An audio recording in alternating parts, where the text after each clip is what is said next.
এই যে আমি আমার মা বাবার সব থেকে বড় লস।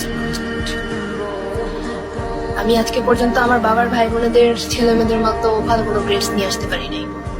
আজকে পর্যন্ত আমি আমার অন্য ভাই বোনদের মতো আমার মায়ের অতটা যত্নও করতে পারিনি। সবসময় আমাকে বলেছে, দেখ তোর অন্যান্য ভাই বোনেরা কত ভালো রেজাল্ট করে, তারা ঘর থেকে বের হয় না, এত ভালো পড়াশোনা করে, তারা সারাদিন পড়াশোনা করে, তুই কেন করস না?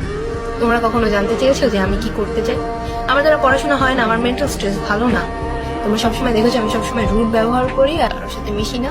আমি প্রতিদিন কান্না করি, সেটা তোমাদের চোখে পড়ে, কিন্তু তোমাদের চোখে এটা ঠিকই পড়ে যে আমি বদলে গেছি। কখনো জিজ্ঞাসা করেছো যে আমি কি করতে চাই?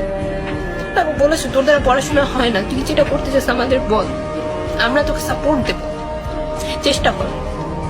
কখনো জিজ্ঞাসা করোনি তোমরা, বিকজ তোমাদের দরকার হয়নি। তোমাদের দরকার তো শুধু ভালো গ্রেডস, কম্পিটিশন।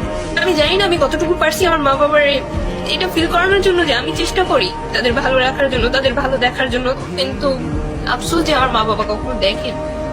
আমি আমার স্বপ্নগুলোর সব বিসর্জন দিয়ে দিছি, সেটা তারা দেখে না, দেখে শুধু আমি খারাপ হয়ে যেতেছি, দিন দিন আমি খারাপ হয়ে যেতেছি।